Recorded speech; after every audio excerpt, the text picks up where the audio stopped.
mengerjakan satu perbuatan dan dia menguasainya sehingga indah nampak, dikatakan orang ini bari, gitu. Orang ini betul-betul dia menguasain. Kita tidak samakan Allah dengan makhluknya. Allah itu betul-betul mengadakan dengan kesempurnaan. Ya, contoh misalnya kita melihat sosok orang yang sangat tampan, orang-orang yang sangat cantik, atau pemandangan yang indah, atau warna yang indah. Semua itu misalnya kita lihat jenis-jenis hewan, ya, warna di kulit harimau atau di ikan atau di apa, itu menunjukkan tanda kesempurnaan Allah SWT. Itu disebutkan dengan Al-Bari'. Kemudian ada Al-Musawwir, dialah yang membentuk rupa. Allah yang menyusun alis kita sampai seperti ini, mata seperti ini, hidung seperti ini, bibir seperti ini, dan dengan kesempurnaan Allah SWT yang melukisnya, ya, yang membuat seperti ini. Dan subhanallah, saya pernah lihat penelitian ilmiah bagaimana antara satu kelopak mata atau bola mata manusia dengan mata sebelahnya itu jaraknya sama, seimbang.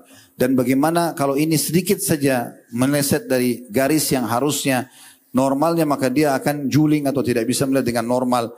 Atau misalnya terjadi geseran-geseran yang bukan pada tempat yang sudah ditentukan, maka mungkin akan kacau semuanya ciptaan yang ada di badan dia. Lalu Allah SWT mengatakan, lahul asma'ul husna, dia memiliki nama-nama yang mulia, yusabbihu lahu ma fis samawati wal ard, semua yang di langit dan bumi bertasbih kepadanya, wa huwal azizul hakim, dan dialah zat yang maha mulia dan juga maha bijaksana. Saudaraku seiman, kita akan coba hubungkan ini dengan firman Allah SWT yang lain. Baru setelah itu kita akan coba masuk ke contoh-contoh orang-orang saleh, ya, sebagai penutup nanti dalam tema kita di sesi pertama ini. Renungi baik-baik, semua yang teman-teman gantungkan nasibnya kepada selain Allah itu sangat lemah. Bahkan mereka sendiri tidak bisa menyelamatkan diri mereka sendiri. Allah kekalkan dalam surah Al-Hajj, surah nomor 22, ayat 73 dan 74. Ya ayyuhan nasu duriba mathalun fassami'u lah. Wahai sekalian manusia, telah diberikan perumpamaan, maka renungi baik-baik, dengarkan baik-baik. Innal ladzina tad'una min dunillahi lan yakhluqu dzubaban walau ijtama'u lah. Sesungguhnya semua yang kalian seru kepada selain Allah, seru selain Allah itu tidak akan pernah bisa menciptakan seekor lalat pun, walaupun mereka berkumpul untuk menciptakannya. Wa iyaslubhumudz dzubabu syai'an la yastanqidhuhu min. Dan kalau seandainya lalat itu mencuri sesuatu dari mereka, misalnya kita punya segelas susu, lalat datang mengambil setetes saja lalu terbang, maka mereka tidak akan mampu mengambilnya kembali. Da'ufat talibu wal matlub, sungguh sangat lemah orang yang disembah dan juga orang yang menyembah itu.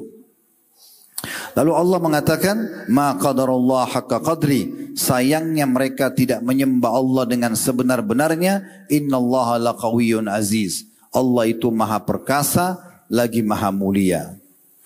Dari ayat-ayat ini teman-teman sekalian, kita bisa lihat bagaimana Allah Subhanahu wa taala memperkenalkan dirinya kepada kita, dan bagaimana orang kalau kembali kepada Tuhannya dengan penuh keyakinan apapun yang dia rasakan dari nikmat yang ciptakan dia Allah, nikmat itu yang ciptakan juga Allah, yang bisa perangkan hanya Allah. Kalau ada ujian yang ciptakan dia Allah, ujian itu yang ciptakan juga Allah, yang berikan solusi hanya Allah saja, maka kita akan temukan kehidupan orang ini akan selalu berada di keselamatan dan kebahagiaan.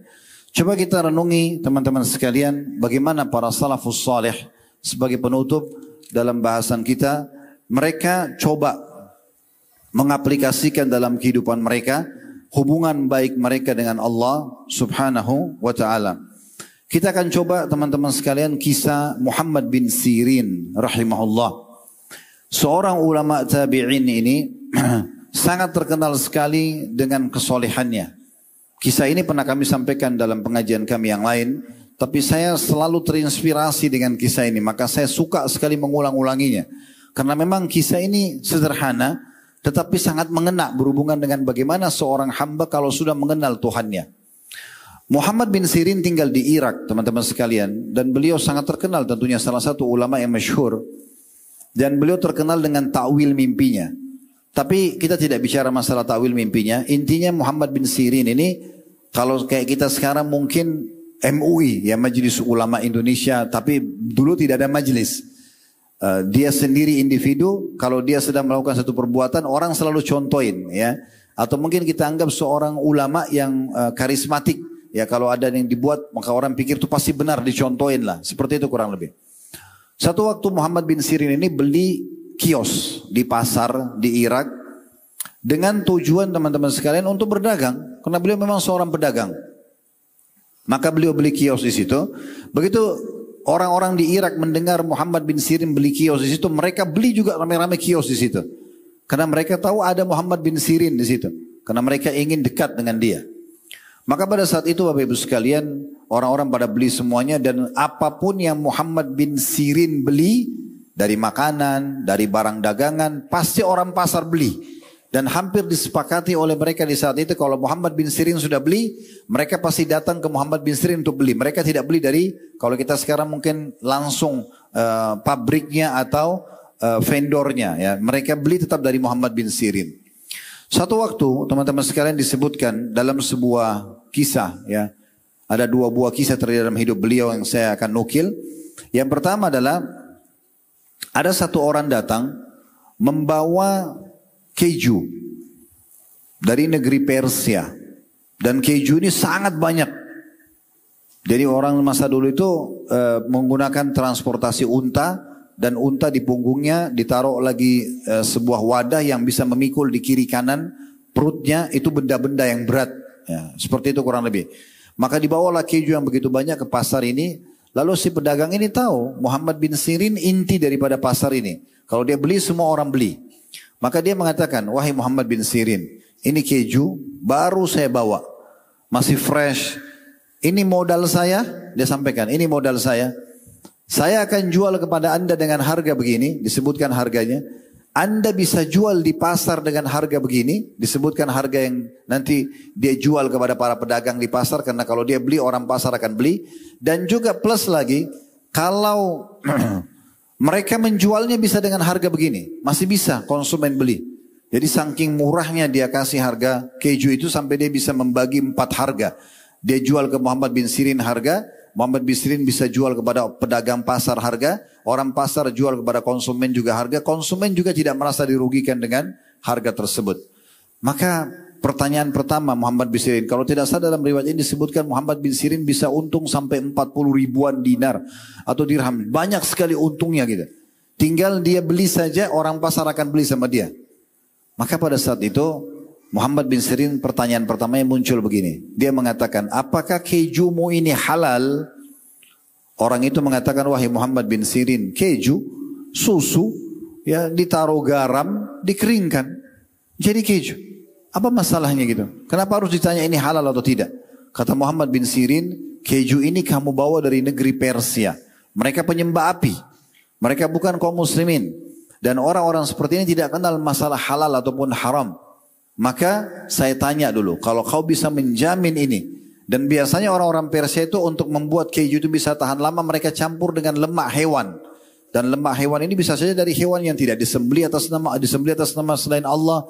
Dan juga atau menggunakan hewan-hewan yang haram. Seperti babi dan yang semisalnya. Maka kalau kau bisa menjamin keju ini halal. Dan kau bertanggung jawab depan Allah, saya akan beli. Orang itu kena ketakutan, dia bilang saya tidak bisa menjamin untuk itu. Kata Muhammad bin Sirin, kalau begitu saya tidak mau beli. Padahal jelas kalau cuma berpikir secara manusiawi, dia tinggal beli. Dia bilang ini saya jamin, orang-orang beli. Untung langsung dapat pada saat itu. Berapa banyak orang yang lemah imannya, begitu gampang kalau begini dia langsung jual. Muhammad bin Sirin tolak. Walaupun untungnya 40 ribu dinar, banyak sekali. Keesokan harinya setelah ditolak itu tersebar berita Muhammad bin Sirin menolak transaksi keju karena dikhawatirkan dia tidak halal dan segala macam. Besok pagi ada orang datang ke toko Muhammad bin Sirin lalu dia transaksi 2 dirham. Cuma ada benda kecil, kalau kita mungkin harga 20 ribu rupiah. Diambil sama orang ini, kemudian dia transaksi sama Muhammad bin Sirin. Tapi karena dia lagi bertanya masalah agama, dia lupa, orang ini lupa kalau dia belum bayar barang 2 dirham itu. Maka waktu dia mau keluar, Muhammad bin Sirin mengatakan, wahai saudaraku, barang yang sedang kamu pegang itu belum kamu bayar. Nilainya 2 dirham, bayarlah dulu. Orang itu tiba-tiba bilang, saya udah bayar. Kata Muhammad bin Sirin, kau belum bayar. Orang itu mengatakan, saya sudah bayar. Dia mungkin yakin sudah bayar, tapi Muhammad bin Sirin yakin belum bayar. Kata Muhammad bin Sirin, demi Allah kau belum membayarnya. bayarlah 2 dirham atau letakkan barang itu. Waktu dia lagi, Muhammad bin Sirin dialog sama orang itu, orang-orang pasar semua pada ngumpul dan dengarin. Ini Muhammad bin Sirin ribut sama orang ini hanya 2 dirham. Hanya karena 2 dirham. Dan kemarin Muhammad bin Sirin menolak 40.000 dinar keuntungan. Ini luar biasa. Bagaimana memahaminya? Maka setelah orang itu pergi, karena dia malu, dia bayar 2 dirham lalu dia pergi. Orang-orang tanya, wahai Muhammad bin Sirin, tolong jelaskan kepada kami. Kemarin Anda menolak keuntungan 40.000 hanya karena syubhat, khawatir itu adalah haram. Dan sekarang Anda bersumpah sama Allah mempertahankan 2 dirham. Bagaimana kami memahami ini? Maka apa jawaban Muhammad bin Sirin? Orang yang sudah tertanam dalam hatinya tentang tauhid, akidahnya kokoh kepada Allah Subhanahu wa taala. Dia mengatakan, "Iya, aku akan mempertahankan dan bersumpah 2 dirham tersebut karena aku tahu dia belum membayarnya, dan kalau aku membiarkan maka dia akan dihukum oleh Allah Subhanahu wa taala." Ini hal yang luar biasa. Dia lebih mendahulukan hubungan baiknya sama Allah daripada keuntungan duniawi saja. Kisah yang kedua berhubungan dengan beliau. Beberapa waktu berbeda dengan waktu ini terjadi lagi. Ada orang pedagang madu membawa barang dagangan madunya ke tempat Muhammad bin Sirin. Gentong besar, madunya asli dan harganya mahal. Sama tadi kasusnya, orang tahu Muhammad bin Sirin penentu harga pasar di situ. Orang ini datang lalu menawarkan Muhammad bin Sirin, ada madu saya mau beli enggak? Muhammad bin Sirin bilang, saya tidak ada uang cash. Semua dalam bentuk produk di toko saya. Orang itu bilang, enggak apa-apa, jatuh tempo, nanti aja baru dibayar. Maka kata Muhammad bin Sirin, kalau begitu oke, saya terima, gitu kan. Diambillah madu tersebut. Allah takdirkan sesuatu yang terjadi, madu itu belum dijual, ya. Waktu selesai akadnya, nanti akan jatuh tempo. Dia belum jual hari itu. Malam hari waktu tutup toko, Muhammad bin Sirin lupa menutup gentong madu itu. Jadi nggak ditutup. Besok pagi dia buka tokonya, dia temukan ada tikus di atas, di dalam madu itu, di atas bagian atasnya mati. Maka Muhammad bin Sirin waktu lihat itu, dia panggil pegawainya semua, suruh angkat gentong itu, bawa dipikul. Orang-orang pasar waktu lihat barang dagangan madu baru datang kemarin, Muhammad bin Sirin mau jual kemana? Kenapa dikeluarkan dari pasar? Orang semua ikutin. Ternyata dia suruh angkat madu itu sampai ke sungai di belakang pasar. Dan dia bilang sama semua pegawainya, tuangkan madu itu semuanya. Dibuang. Waktu dibuang orang semua bertanya, Muhammad bin Sirin, kenapa madu bagus, mahal dibuang-buang begitu saja? Dia bilang, kemarin saya beli dari pedagangnya dan semalam waktu saya tutup toko saya lupa tutup gentongnya. Tadi pagi saya buka ada tikus di atas mati. Maka saya buang. Kata orang-orang, wahai Muhammad bin Sirin, tikus mati di atas madu. Anda tinggal sendok bagian atasnya madu dan Anda buang. Kan selesai. Kenapa harus dibuang semuanya? Kata Muhammad bin Sirin, siapa di antara kalian yang bisa menjamin untukku bahwasanya tetesan madu mana yang tidak kena bakteri daripada bangkai tikus itu? Semua terdiam. Maka sudah, akhirnya dibuanglah madu tersebut, berhenti. Subhanallah, berjalan waktu sampai 2 pekan atau beberapa waktu, pemilik madu datang menagih. Mana uang kami? Muhammad bin Sirin mengatakan, saya belum punya uang. Kalau kau mau berikan saya tempo lagi. Diberikan tempo lagi. Qadarullah juga sama. Karena madu itu mahal, belum sempat dijual. Muhammad bin Sirin tidak punya uangnya. Barang produk dia juga belum berbentuk uang semuanya. Sampai akhirnya orang ini mengatakan kena jatuh tempo yang kedua, Muhammad bin Sirin belum bisa bayar. Dia mengatakan, kalau begitu saya akan laporkan Anda kepada hakim. Kata Muhammad bin Sirin, laporkan, itu hak kamu. Dilaporkan saja. Dilaporkan. Waktu sampai ke pengadilan, hakimnya mengatakan di pengadilan, ditanya orang itu apa cerita kamu, diceritakanlah cerita dia. Lalu ditanya Muhammad bin Sirin dengan polosnya mengatakan, orang ini benar. Memang dia punya hak. Tapi kisahnya begini. Dia bilang dia memberikan kepada saya jatuh tempo, 2 minggu saya nggak bisa bayar, dikasih tempo yang kedua saya nggak bisa bayar, dan sekarang memang saya nggak bisa. Dia bilang dia mau mengeluhkan kepada Anda, saya iyahkan, itu hak dia. Apa kata hakimnya? Kalau begitu kami terpaksa akan menahan Anda, wahai Muhammad bin Sirin. Kata Muhammad bin Sirin, tahan saya. Itu hak Anda menahan saya. Luar biasa, ditahan di penjara. Disebutkan dalam kisah ini, waktu dia masuk di penjara, kepala penjaranya berkata pada Muhammad bin Sirin, wahai Muhammad bin Sirin, Saya ini penentu keputusan di penjara ini. Maka saya berikan Anda keleluasan dan saya tahu Anda tidak salah. Anda boleh malam hari pulang ke rumah Anda. Besok pagi Anda kembali lagi sampai hakim memutuskan keputusan Anda. Jadi boleh nginap sama istri sama anak. Tidak usah tidur di penjarain. Apa kata Muhammad bin Sirin? Saya tidak akan mendukung Anda untuk melanggar peraturan pemerintah yang sudah ada. Saya akan tunggu di sini sampai Allah berikan jalan keluar untuk saya. Apa yang terjadi? Tersebar satu Irak kalau Muhammad bin Sirin ya rugi ya dan ditagi dan dipenjarakan karena madu yang dimasuki oleh tikus dan karena dia tidak mau menipu umat, maka akhirnya dibuang. Karena itu teman-teman sekalian, orang-orang pada datang menyumbang, memberikan hartanya kepada Muhammad bin Sirin yang uang yang disumbangkan oleh umat untuk dia selamat dari penjara 2 kali lipat dari harganya madu itu. Maka dia terima dan dia bayar madu tersebut, dia keluar dari penjara dan dia bisa menjadikan modal senilai dengan madu yang sudah dibuang tadi. Bagaimana mereka betul-betul jeli sekali dalam menjaga hubungan baiknya dengan Allah Subhanahu wa ta'ala. Izinkan saya juga menambah dengan kisah yang lain. Mungkin kisah ini kisah yang masyhur dari Haji Atha bin Abi Rabah tepatnya. Atha bin Abi Rabah. Satu waktu kita tutup dengan kisah ini insya Allah, mungkin baru masuk ke pertanyaan. Atha bin Abi Rabah ini agar supaya teman-teman tahu siapa orang ini. Atha bin Abi Rabah ini muridnya Abdullah bin Umar radhiyallahu anhu, dan pernah satu kali Abdullah bin Umar datang di Mekah. Kemudian teman-teman sekalian, orang-orang pada ngurumunin beliau, nanya hukum ini, hukum itu. Abdullah bin Umar mengatakan, sungguh penduduk Mekah, aneh sikap kalian. Kalian datang bertanya kepadaku sementara di tengah-tengah kalian ada Atha bin Abi Rabah.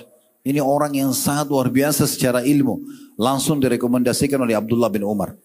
Dia punya 2 kisah yang akan saya angkat, dua-duanya kisahnya dengan raja. Yang pertama kisahnya dengan Abdul Malik ibn Marwan. Kisahnya dengan Sulaiman bin Abdul Malik. Ya, Sulaiman bin Abdul Malik rahimahumullah semua. Ini juga seorang raja saleh. Sulaiman bin Abdul Malik satu waktu teman-teman sekalian pernah pergi haji dan beliau sendiri yang mengeluarkan peraturan kalau fatwa di musim haji yang boleh mengeluarkan hanya Atha bin Abi Rabah. Karena fatwa di haji ini biasa orang keliru. Harus betul-betul ulama yang jeli. Di saat itu, di masa Sulaiman bin Malik tidak boleh mengeluarkan fatwa di haji kecuali Atha. Jadi semua orang kalau mau bertanya haji datang ke kemahnya Atha bin Abi Rabah. Sulaiman bin Malik datang haji bersama anak-anaknya, dayang-dayangnya, semua dari negeri Syam. Tiba di Mekah, pas di Mina, lagi hari Tarwiyah tanggal 8 Zulhijjah, awal haji. Setelah duduk di kemah, kata Sulaiman, bagaimana dengan sahibikum? Maksudnya bagaimana dengan teman kalian? Maksudnya Atha bin Abi Rabah. Di mana dia? Kata pengawal-pengawalnya di kemahnya lagi menjawab fatwa-fatwa orang-orang gitu. Apakah perlu kami panggil wahai Amir Mukminin? Kata Sulaiman, tidak usah. Biar saya yang ke sana. Pergilah Sulaiman bin Abdul Malik menuju ke kemahnya Atha bin Abi Rabah. Begitu mendengar Harifah datang, Atha bin Abi Rabah menyambut dengan sangat ceria, dipeluk, salaman, apa kabar, segala macam. Seperti orang bertemu dengan pemimpin yang dihormati. Lalu kemudian setelah duduk, kata Atha bin Abi Rabah begini, wahai Amir Mukminin, wahai pemimpin orang-orang beriman, itu julukan raja di masa itu. Apakah Anda datang untuk menanyakan fatwa untuk Anda pribadi atau fatwa pemerintahan? Kalau Anda, kata Sulaiman, saya datang untuk fatwa saya pribadi. Karena ada masalah-masalah haji yang saya ingin tanyakan. Apa kata Atha bin Abi Rabah? Suatu kata-kata yang luar biasa ini. Dia mengatakan, kalau Anda datang untuk menanyakan fatwa pemerintahan, artinya maslahat umum, maka saya akan dahulukan Anda. Tapi karena Anda datang untuk menanyakan fatwa pribadi, maka saya minta kepada Anda untuk keluar dari kemah dan antri bersama muslimin. Karena di tempat ini tidak ada bedanya antara raja sama masyarakat biasa. Waktu itu semua dayang-dayang Sulaiman bin Malik dengar jengkel, ini siapa orang ini gitu? Kok bisa-bisanya ya mau menyuruh khalifah antri ke belakang hanya karena menanyakan fatwa haji, masalah pribadi dan bukan masalah pemerintahan. Tapi Sulaiman karena seorang raja yang saleh, dia juga punya ilmu agama, dia ikut antri. Terus saja dia antri dan Atha bin Abi Rabah tidak merasa bersalah. Dia terus menjawab fatwa muslimin sesuai dengan antrian. Begitu khalifah tiba, kemudian dia jawab pertanyaan khalifah, lalu khalifah pulang. Selesai. Maka orang-orang semua anak-anaknya Sulaiman bin Malik ini merasa terganggu dengan itu, lalu Sulaiman mengumpulkan semuanya sambil mengatakan, jangan ada yang menyalahkan orang itu karena sesungguhnya ilmulah yang telah membuat dia mulia. Dan Allah tidak membuat saya seperti ini karena saya tidak punya ilmu. Maka jangan ada yang salahkan mereka. Ini kisah yang pertama. Kisah yang kedua yang kita tutup dengan ini teman-teman sekalian, adalah kisah dia dengan Hisham bin Abdul Malik. Saudaranya tadi Sulaiman. Satu waktu ada satu ulama lain namanya Atha juga, tapi Al-Khurasani, dari Khurasan dia. Dia mau pergi ke istananya Hisham bin Abdul Malik di negeri Syam. Pas tiba di depan istana, dia bertemu dengan satu orang yang turun dari keledai. Kebetulan Atha Al-Khurasani ini orang kaya raya, ulama besar di Atha Al-Khurasani masyhur, seorang tabi'in yang masyhur dengan ilmunya dan kekayaannya. Dia punya kereta kencana, kalau kita sekarang mungkin mobil mewah gitu ya. Dia turun dari dari kereta kencananya sama anaknya. Kemudian ada satu orang, imamahnya besar, sedikit agak kusut bajunya, keledainya itu pakai pelananya dari kayu biasa gitu ya. Terus turun dari keledainya.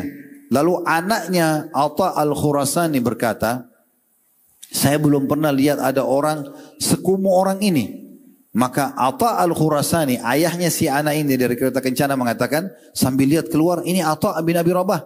Dia mengatakan pada anaknya, jangan pernah kau ucapkan kata-kata kepada seseorang yang menghinakannya, apalagi kalau kau tidak mengenalnya. Ini adalah Atha bin Abi Rabah, ulamanya para ulama di masa ini. Karena dia diberikan rujukan oleh para tabi'in di masa itu. Maka kata anaknya, apakah ini Atha bin Abi Rabah yang sangat masyhur dengan ilmunya dan ketegasannya? Kata Atha Al-Khurasani, iya. Lalu Atha Al-Khurasani turun dari kereta kencananya lalu salaman dengan Atha bin Abi Rabah. Lalu mereka pun masuk sama-sama ke istana Hisham. Kata Atha Al-Khurasani menceritakan perjalanan tersebut. Demi Allah kalau bukan karena Atha bin Abi Rabah, mungkin saya tidak akan dimasukkan ke dalam istana raja pada masa itu. Pada saat masuk ke dalam istana, semua orang bingung melihat. Karena Atha bin Abi Rabah ini teman-teman orangnya berkulit hitam, badannya kurus, matanya satu sebelah kanan rusak, rambutnya keriting kecil-kecil. Ini bukan masuk dalam bab hinaan. Ulama menukil ini untuk menunjukkan bagaimana kemuliaan orang kalau mengenal Tuhannya, maka Allah muliakan kedudukannya walaupun fisiknya kurang gitu. Maka kata Atha Al-Khurasani, kami masuk bersama-sama dalam istana. Kalau bukan karena Atha bin Abi Rabah, saya tidak akan dimasukkan. Dan waktu masuk, maka Khalifah pun Hisham berdiri dari singgasananya menyambut Atha bin Abi Rabah, dan saya pun dipinggirkan. Atha Al-Khurasani dipinggirkan. Maka Atha bin Abi Rabah dipegang tangannya oleh Hisham, terus dikatakan, hahuna Aba Muhammad, hahuna Aba Muhammad. Ayo sini ayahnya Muhammad. Mendekatlah terus, sampai duduk di singgasananya Hisham. Waktu duduk berdua dengan Hisham, Hisham mengatakan, wahai ayahnya Muhammad, ada apa? Kenapa anda jauh-jauh dari Mekah datang ke sini? Maka kata Atha bin Abi Rabah, wahai Amir Mu'minin, sesungguhnya penduduk Mekah dan penduduk Madinah, tetangganya Allah dan tetangganya Rasulullah SAW. Penduduk Mekah beliau sebutkan tetangga Allah karena ada Ka'bah, dan penduduk Madinah karena masih ada rumah Nabi SAW dan kuburannya, walaupun sudah berbentuk kuburan, tapi dikatakan tetangga Nabi SAW penduduk Madinah. Ataya mereka, pendapatan mereka yang biasa dibagi oleh pemerintah untuk masyarakat dari hasil pendapatan negara, itu terlambat tahun ini. Tolong segerakan. Maka kata Hisham kepada penulisnya, sekretarisnya, ya, dikatakan, hai gulam, catatlah, segera alokasikan haknya penduduk Mekah dan Madinah. Ada lagi enggak ayahnya Muhammad? Kata Atha bin Abi Rabah, ada para mujahidin yang berperang di jalan Allah. Mereka sudah berjuang untuk mempertahankan Islam, memperjuangkan wilayah-wilayah kekuasaan kalian, mendatangkan keamanan buat masyarakat. Mereka belum menerima gaji mereka. Berikan gaji mereka segera. Maka kata Hisham, hai gulam, hai sekretaris, tulis, segera jalankan. Terus saja ditanya 4-5 permasalahan, semuanya berhubungan dengan haknya orang lain. Atha bin Abi Rabah tidak sama sekali sebutkan hajatnya, padahal dia sudah sangat dikenal oleh khalifah dan dimuliakan gitu. Setelah selesai semua hajat-hajat kaum muslimin, terakhir Hisham masih bertanya, wahai ayahnya Muhammad, ada lagi enggak yang kamu inginkan? Maka kata Atha sambil berdiri, dari singgasana raja menghadap ke wajahnya Hisham sambil mengatakan, ada wahai Amir Mu'minin, bahkan itu lebih penting daripada semua apa yang saya sampaikan tadi. Kata Hisham, apa itu? Sementara orang semua dayang-dayang, menteri-menterinya lah di kiri kanan singgasananya raja itu pada memperhatikan kejadian tersebut. Siapa orang ini? Mereka belum kenal Atha bin Abi Rabah. Orangnya berkulit hitam, kakinya pincang, badannya kurus, bajunya kumuh, tapi memarah-marahi, mengingatkan khalifah tentang masalah haknya muslimin. Dan terakhir dia mengatakan, ada wahai Amir Mu'minin, ada yang lebih penting dari semua itu. Kata Hisham, apa itu? Kata dia, wahai Amir Mu'minin, ketahuilah, Allah telah menciptakan anda sendirian. Lahir di muka bumi sendirian. Anda juga berbuat semua yang anda lakukan sendirian. Anda akan dihisap, anda akan meninggal sendirian, anda akan dibangkitkan sendirian, akan dihisap oleh Allah sendirian. Hati-hatilah, bertakwalah kepada Allah atas amanah-amanah ini semuanya. Ingatlah, semua ini yang ada di istana anda sekarang, singgasana, dayang-dayang, harta semua, tidak akan bermanfaat dan bisa menyelamatkan anda dari siksa kalau anda berbuat zalim. Maka bertakwalah kepada Allah.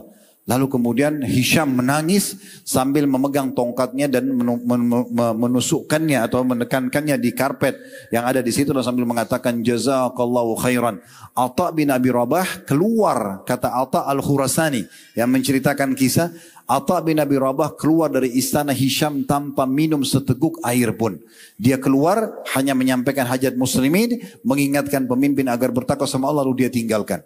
Kata Atha al-Khurasani, waktu kami sudah mau keluar dari pintu gerbang, utusan Khalifah Hisham datang mengejar, lalu menaruh uang di kantong dan memberikan kepada Atha bin Abi Rabah. Dia menolaknya sambil mengembalikan, mengatakan ini bukan hakku. Mengenai dia meninggalkan istana tersebut, menunggangi keledainya yang tua lalu kembali ke Mekah.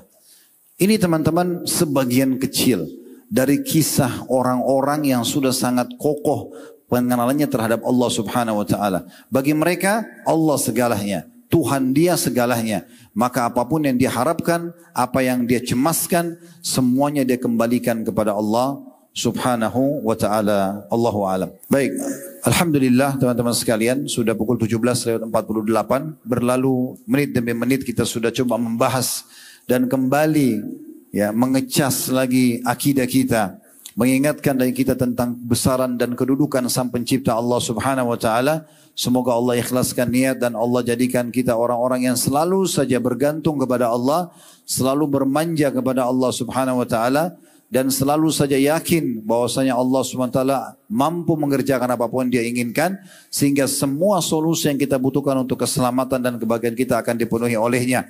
Semoga semua yang hadir di sini dimaafkan dosa-dosanya, diangkat derajatnya, diterima seluruh amal-amal solehnya, dan juga sebagaimana Allah satukan kita di tajris yang mulia ini, Allah satukan juga kita di surga firdausnya tanpa hisab. Dan kita selalu doakan agar negara kita terjaga ketentramannya, kedamaiannya, persatuan, kesatuan dan kemerdekaannya. Dan Allah berikan petunjuk para pemimpin menjalankan tugas dan amanah dengan baik, dan menjadikan kita masyarakat yang gotong royong dengan pemerintah, menjalankan program-program positif. Dan semoga Allah lunasi utang negara kita dengan semudah-mudahnya. Dan siapapun yang menginginkan keburukan bagi negeri kita, bagi agama kita Islam, maka semoga Allah kembalikan tipu daya mereka kepada diri mereka sendiri. Dan kita doakan saudara-saudara kita dimanapun yang sedang tertindas, terutama di Palestina, secara khusus Gaza dan Rafah. Allah semoga ikhlaskan niat mereka, terima para syuhada mereka, mulakan Islam di tangan mereka dan tangan kita semua, dan semoga Allah ikut sertakan kita bersama mereka di pahala, baik dengan doa, dengan harta, juga dengan jiwa kita. Allahumma amin. Wadah benar pasti dari Allah, ambil dan amalkanlah. Wadah salah murni dari saya, mohon dimaafkan. Subhanakallahumma bihamdika asyhadu an la ilaha illa anta astaghfiruka wa atubu ilaik. Wassalamualaikum warahmatullahi wabarakatuh.